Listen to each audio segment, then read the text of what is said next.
I'm over here now. Scroll all you want. When it's real, you come here. A little bit of everything, so I enjoy other programs. I don't have to fumble around on my phone looking for stories. Live reporting, straight talk, and context you can trust. Tampa Bay's News Talk 1040.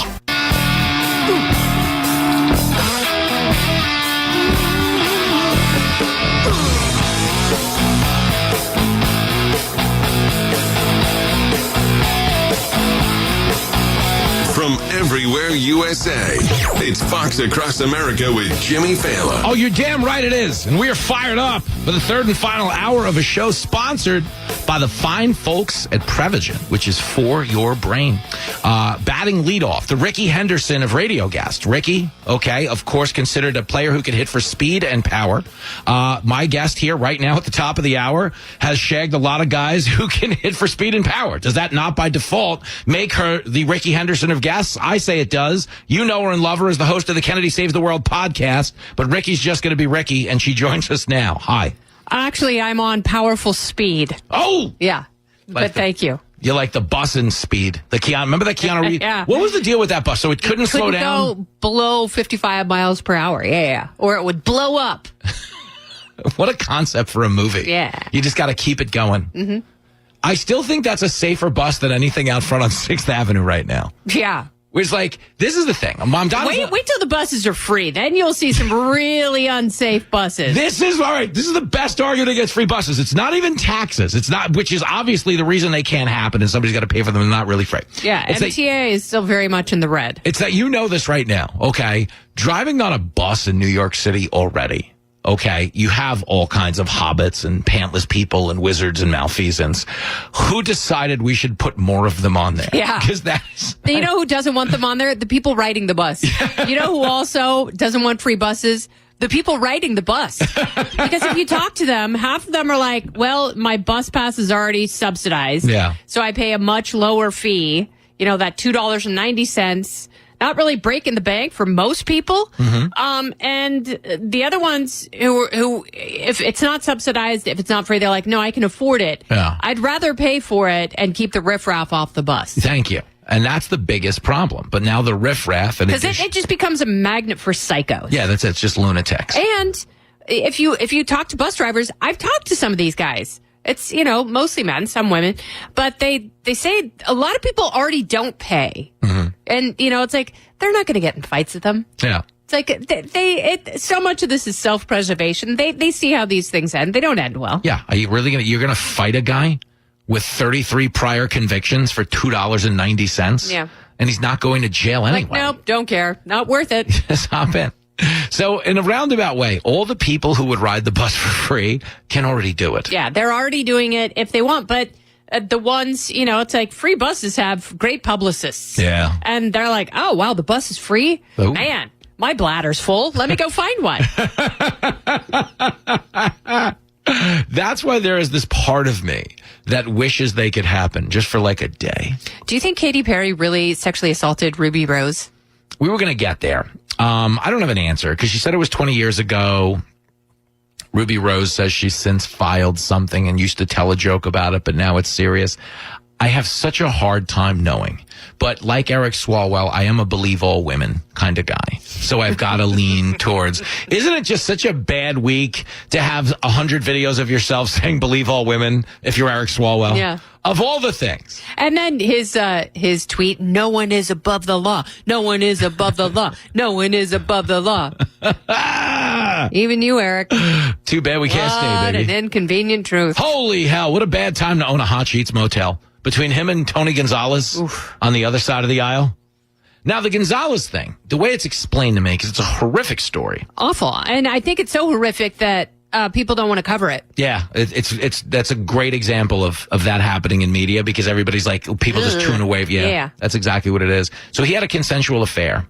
It was broken off, and the woman killed herself by letting herself on fire. Just to be clear, horrible way to commit suicide. It's just the worst way imaginable.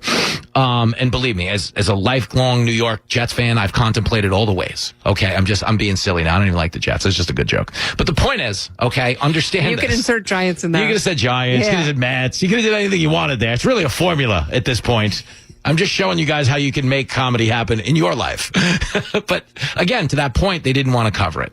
And the Swalwell thing is interesting because the didn't want to cover it aspect is they was no value in covering it until there was. Meaning they were able to take him out so quickly that means they had it all waiting to go. Does it not? Yes, and it also is a way of telling every other member of the California Democrat establishment, we know what you've done. Yeah. And we'll do this to you if we need to. If we need to get you out of the way, we absolutely will. We are loyal to no one. Mentorship, tight bonds, it means nothing. Do you know all that matters is maintaining power. Do you know how a lot of South American dirtbags are on their best behavior after we same-day shipped Maduro to Brooklyn? Like, hey, we can do this, Yeah. And that is 100% the takeaway from the Swalwell thing. And there's no world, as we said yesterday on the 5, there's no world where Pelosi didn't know. If you are... That's the thing, man. They all knew. And for Ruben Gallego to be like, I heard he was a little flirty. It's like, bro, this is the guy you said was your best friend. And now, of course, there are all these rumors on social media about other people who are going to come forward, other women who have been propositioned and potentially assaulted, allegedly, who are going to come forward about some of Swalwell's friends. Yep. And it's like, who knows if any of that is true? But for Gallego to be like, yeah, I didn't know anything, like, ew, gross, like, what a predator, disgusting, he lied to all of us, it wasn't me in that video. It was hoodwinked. Yeah, it's like, at some point, Swalwell's going to be like, dude, I'm not going down alone. Yeah. Like, you think they have the receipts? I have the receipts. That's where this gets interesting. Yeah. Is if you commit a halfway decent crime, the only way out of this is to give up somebody bigger than yourself. Exactly right. So if there's a cartel boss to be taken down here, it would be somebody higher. And so everyone is focusing on Ruben Gallego's shoes from that one video. Yeah. And I don't know who the young woman was. Someone was like, oh, it's a prostitute. I don't know that. I don't know if it's a staffer. Yeah. And, there's someone sitting on the bed. You can only see their ear and the back part of their side profile. And everyone's like, oh, it's Gallego. But they were trying to identify another picture of him in those very notable Nike Air Forces. Yeah, it was like the OJ Bruno Muglies, or Maglies, whatever they were. We're talking to the K Train about Eric Swalwell. Difficult time to be Kennedy. We've got to try to get the campaign donation back. Do we get our money back? You and I, we sent a sizable donation. Okay, so we didn't, but you know who did? A lot. John Hamm did. Yeah. Sean Penn did. Yeah. Robert De Niro did. Kathy Griffin did. Yeah. The late Rob Reiner. But a lot of A-list Hollywood talent. And he announced his campaign on the Jimmy Kimmel Show, of all places. Has Kimmel denounced him? I haven't heard. I'm sure that was a monologue, right? It's not even acknowledged. Like, Believe All Women was a monologue. Not even acknowledge the existence of the story. That moralizing scold, it has no problem beating up Republicans with his bully stick, which is also the name of bull penis that they give to dogs as treats. A bully stick. Yeah.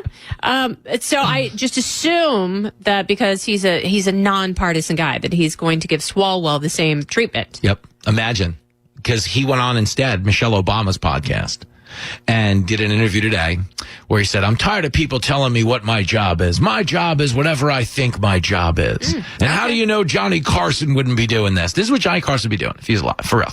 Oh, you think Johnny Carson didn't live through turbulent political times? I mean, come on. He did the Vietnam War. Yeah, and Watergate. The Korean War. Watergate. He was around, oddly enough, for Bill Clinton in the first go-round of sexual improprieties. He was around in that election. Yeah, Jennifer Flowers, all that stuff. Until May of 1992. Yeah, all that stuff was known when Carson... And it's like he did politics very slyly. Yes. And, with tell a joke about faces, the thing. Yes. There's not a purpose. Yeah. There's not a purpose. There's a punchline. There's not a purpose. The difference between Colbert and Kimmel and Carson, beyond him being funny and having that general warmth, it's kind of unparalleled in television, is that every joke came with a punchline and a segue into the next joke. Now the jokes come with a purpose. You know, ha ha ha, jokes. ha ha ha, which is why this November you got to vote this way. Yeah. You know what I mean? And that's where the problem is. It's not that they got too political. That's kind of like a reductive way of looking at it. It's that they got purposeful. Yeah. And as a guy who got purposeful, the problem with getting purposeful is if the biggest sex abuser in Washington declares his candidacy on your show, it's kind of hard to get back on the air after that as Mr. Purpose. That's Yeah. why you're not supposed to do it. Yeah, Mr. Morals. In Fargo, Shep Proudfoot, they hired Shep. William H. Macy goes in to see Shep Proudfoot about Steve Buscemi's hitman job. And he's like, he brought this other Russian friend, and he just goes, don't know him, don't vouch for him. He's like, don't know him, don't vouch for him.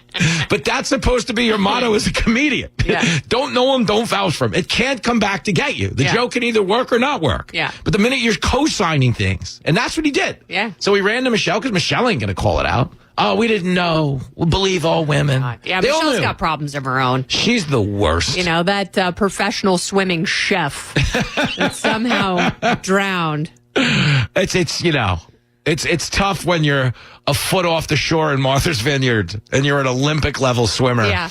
You know, we've all been, who among us hasn't been there? I remember that night we saved Greg Louganis from drowning in the kiddie pool. He had just cooked an omelet for the Obamas. He's like, I don't know, I forgot how to swim. Yeah, there's a lot of chicanery. And the thing about it is, and it's going to come full circle. A lot of people have woken up to the reality that the Obamas were not very good at what they were doing. Okay, the media loved them. They championed every dumb thing they did. Obviously, Obamacare has not helped anybody in terms of driving up premiums. You wouldn't need emergency pandemic subsidies to keep it alive. Amen. If this were self-propagating. Amen. Okay, so there's that. Let's not pretend Iran is a barrel of bouquet and roses right now. But I do love the people who are like, well, you know, if Trump just did what Obama did, then everything would be fine. It's like, well, if Obama did something good, then we wouldn't be in this mess. It's my favorite. As the media were like, this is amazing. Do you remember? Because this is how in the tank they were. After the Iranian nuclear deal, with all the controversies around the pallets of cash and everything else, they took our sailors hostage. Mm-hmm. Do you think there's any world, for whatever we get into Trump all day and Pope memes and everything else he does wrong, but I don't believe there's a world where a country could take our sailors hostage, humiliate them, and kind of live to tell about it, or at least not suffer some type of casualty and payback. Do you? Yeah. I don't think so. I think it's like the best thing he's ever. I mean, every administration said they were going to do what Trump is doing now. Yep. But now that things are kind of going sideways, depending on how you look at it. Yeah. Other presidents, other people that work in the administration was like, well, this is why we didn't do that. Told ya. Ha ha. It's so funny. And I think this is the one challenge, whoever the president is next. Everybody who briefs a president, I don't doubt, is there on behalf of 100 other people who wanted him to go a certain way because of industries that are affected by it and shifts in power and dynamics down the ladder. And that one person who actually has FaceTime with the president definitely fields 1,000 phone calls. Yes.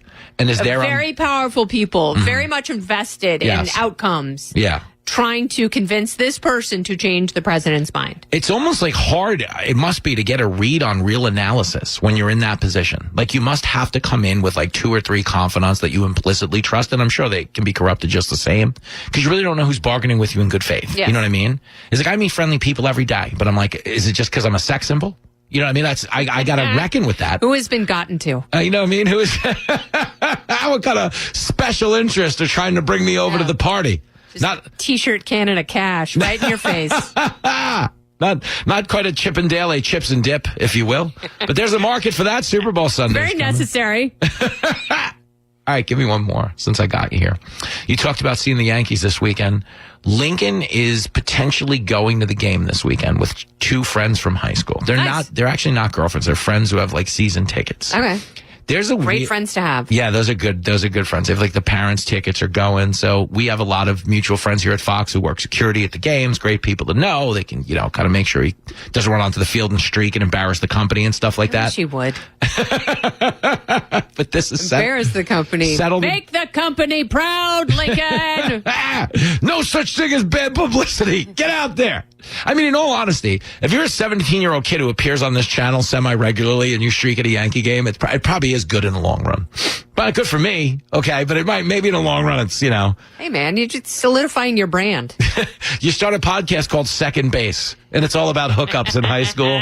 Yeah, you could probably do something. He slides into second. There is a market for it. Like, my daughter calls me from college all the time with gossip. Oh, yeah. And I hate to say it, but I am her most satisfied customer. It's like when she calls, she's either asking for money or she's like, I have tea. Spilling the tea with Kennedy. Don't go anywhere.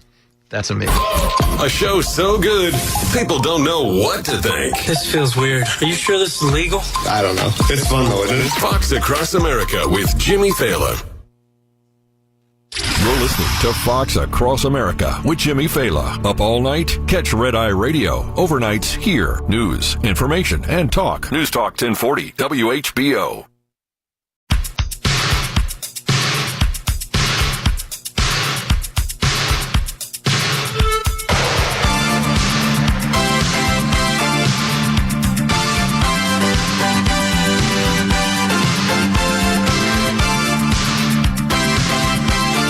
It is Fox Across America with Jimmy Failla. Kennedy's here, jamming out to Obsession.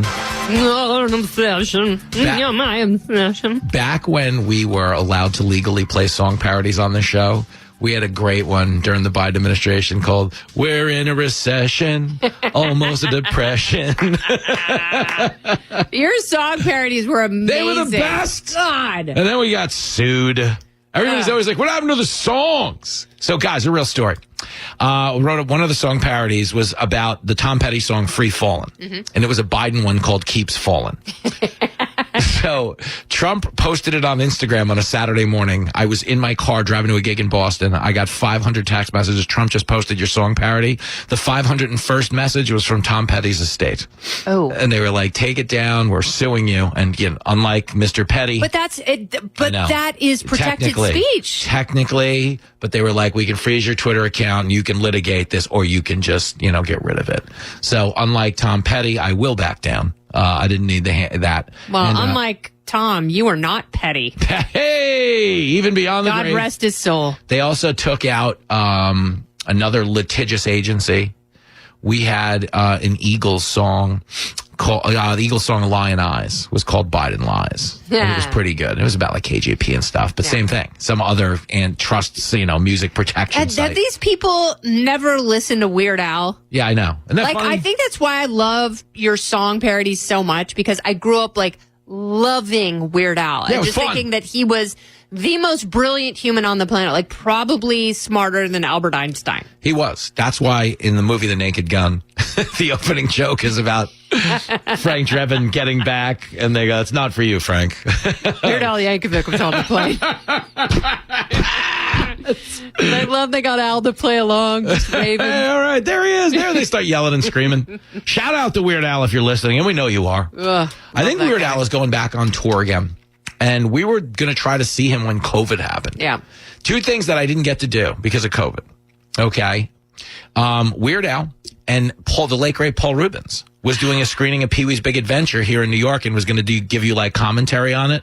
And that would have been the greatest thing in the world. Literally the great, because he was so smart and so funny and so present with such a pristine memory. Yes.